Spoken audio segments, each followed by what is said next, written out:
on essaye un maximum de faire venir les familles et les enfants, d'où des activités qui sont même en dehors du festival qu'on appelle les plus, comme il y a eu au Jardin des Cimes, par exemple. Et tous les ans, on fait notre concert à Pras-sur-Arly, en altitude, ouvert à tous, en plein air. Bonjour à tous les deux, Monsieur Deverly et Monsieur Comte. Bonjour. Alors, oui, il y en a un qui est en présentiel avec nous, voilà. en l'occurrence Fabrice, et Franck-Emmanuel, en revanche, vous êtes en visio. Merci beaucoup à tous les deux d'avoir accepté cette interview ce matin pour parler effectivement du Festival baroque du Pays du Mont-Blanc et de la vallée de Chamonix. Les deux territoires sont concernés. 26e édition, ça a commencé vendredi dernier. Comment ça se passe ? Et ça se passe, on est à la moitié du festival, donc il nous reste encore 4 concerts. Ça se passe bien, on a une très bonne programmation, je peux le dire, Franck-Emmanuel n'est pas là, donc il ne m'entend pas. Donc les festivaliers sont très satisfaits de la programmation. Ça se passe bien, on a le soleil qui est revenu, mais comme on travaille sur la notion d'ombre et lumière, la pluie, le beau temps, donc on est parfaitement dans le thème. C'est ça, c'est le thème cette année de cette 26e édition. Voilà, il y a un thème différent tous les ans. Cette année, ombre et lumière. Alors, faut entendre ombre et lumière au sens d'une métaphore, quoi. C'est le bien et le mal, c'est les opposés, le yin et le yang. Voilà, le yin et le yang, en gros. Et les tonalités majeures, mineures, vous voyez, tout ce qu'on peut aussi décliner au niveau de la musique, quoi. Alors pour ceux qui ne connaîtraient pas du tout le festival baroque, est-ce que vous pouvez présenter en quelques mots, je ne sais pas si vous, Fabrice, ou vous, Franck-Emmanuel ? Je vais peut-être commencer, puis si Franck-Emmanuel veut allez-y. Préciser. Le festival donc a débuté il y a 26 ans, donc à Cordon. C'était un petit festival il n'y a pas de petit festival, mais c'était seulement 2-3 concerts dans le week-end. Et progressivement, il s'est étendu au Pays du Mont-Blanc, au sens du Pays du Mont-Blanc, de la communauté de communes Pays du Mont-Blanc, mais bon, c'est le Pays du Mont-Blanc au sens large, vallée de Chamonix et Pays du Mont-Blanc au niveau du haut de la vallée de l'Arve. Et nous sommes effectivement soutenus par les 2 communautés de communes, ça il faut le faire remarquer. Et donc nous faisons en sorte de faire un concert par église baroque dans chacune des communes du Pays du Mont-Blanc. Alors bon, ça varie un petit peu. Là, en ce moment, on a 2 églises qui sont en travaux, Servoz et Megève, donc on ne peut pas forcément y accéder, mais de manière générale, on fait un concert par église baroque. La spécificité du festival, c'est effectivement de faire des concerts dans les églises baroques, de faire, comme on dit, résonner les églises avec de la musique baroque, de l'époque baroque.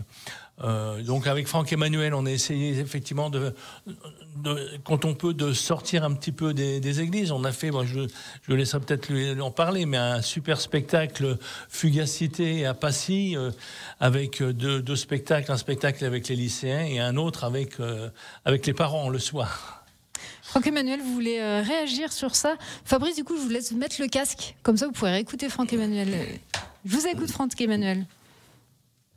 Oui, effectivement, au-delà du patrimoine bâti des églises baroques, c'est aussi de conjuguer la grande richesse et la grande diversité des musiques baroques. C'est presque 2 siècles de musique. Là, on parle de patrimoine immatériel, le XVIIe et le XVIIIe siècle, avec les églises baroques, comme le disait Fabrice, mais aussi notre exceptionnelle nature du Pays du Mont-Blanc. Ces églises sont construites souvent en altitude. Quand les festivaliers sortent de l'église, ils ont face à eux le panorama du Mont-Blanc. Quand on le fait aussi, on fait des concerts en plein air ou des balades baroques, des concerts randonnés. Là, on a fait pour le 14 juillet, par exemple, un très beau festival un très beau concert à l'arrivée du télésiège à Pras-sur-Arly. Voilà, c'est conjuguer tout ça, les plaisirs de la musique baroque, la richesse, la nature et le patrimoine. Donc, ça touche un public assez large, des connaisseurs mélomanes, mais aussi un public familial, intergénérationnel. L'idée, c'est de montrer comment cette musique aussi peut être accessible à tous, comment elle peut être plaisante. Et puis enfin, je dirais, pour terminer, le dernier ingrédient, c'est la rencontre humaine, c'est la convivialité. Tous les concerts sont suivis d'un pot ou partagés entre le public et les artistes, ce qui permet à chacun d'échanger leurs impressions, de poser des questions. Et puis chaque concert est préparé par une rencontre, une causerie. 2 heures avant le concert, là aussi il y a une rencontre avec les artistes, mais ça me permet aussi à moi ou aux bénévoles du festival de donner des clés d'écoute, de se préparer à ce voyage d'une soirée qu'on leur propose dans l'Europe baroque ou au-delà, parce que la musique baroque c'est pas que l'Europe, hein, c'est aussi beaucoup des pays comme l'Amérique du Sud par exemple.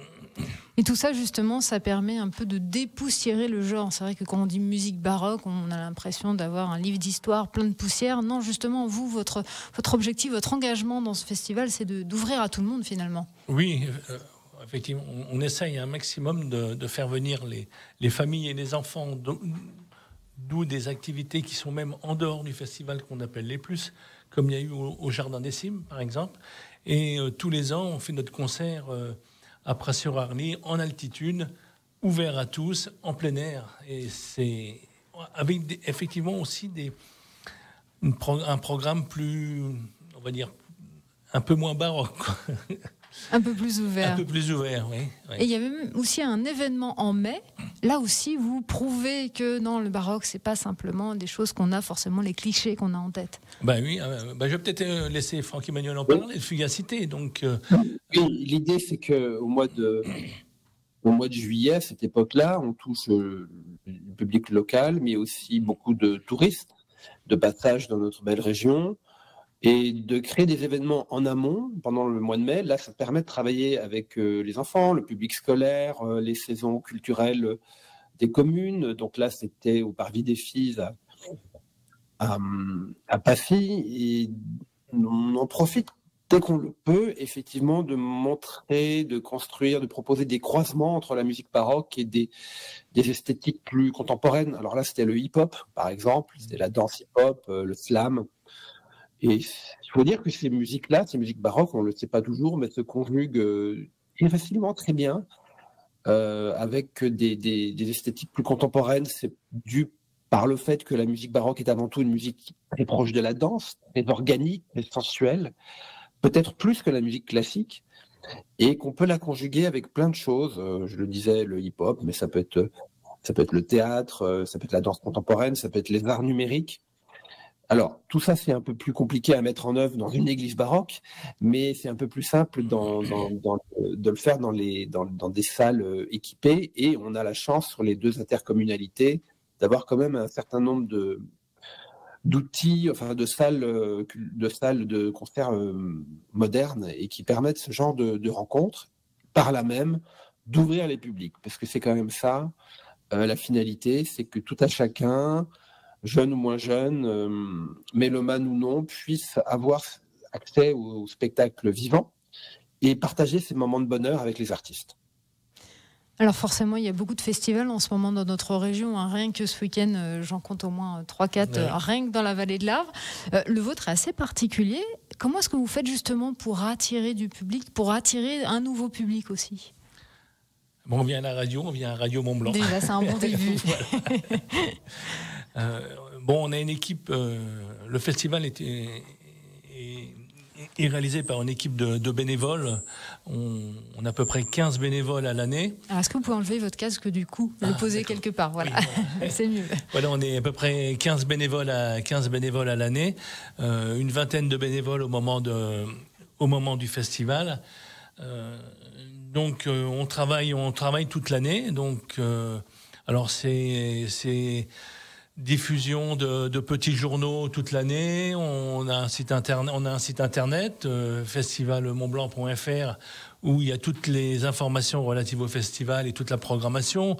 On a un site Facebook. Donc vous voyez, on a donc un travail de fond toute l'année et au moment du festival, naturellement, pour proposer notre programmation. On produit des petits flyers, des programmes que l'on distribuait à tous nos festivaliers, donc que nous avons eu les années précédentes, quoi. Donc c'est vraiment un travail de fond toute l'année.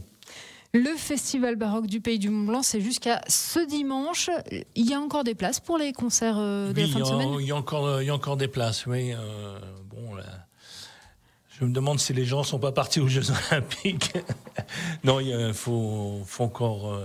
vous pouvez encore acheter des places soit sur Internet, soit directement en venant le soir au moment du concert. Et en plus, dans les églises, il fait frais, il n'y a pas de canicule, il n'y a pas de forte chaleur. Et on terminera en beauté le 21 avec le concert de l'Hostel-Dieu avec Franck-Emmanuel Comte.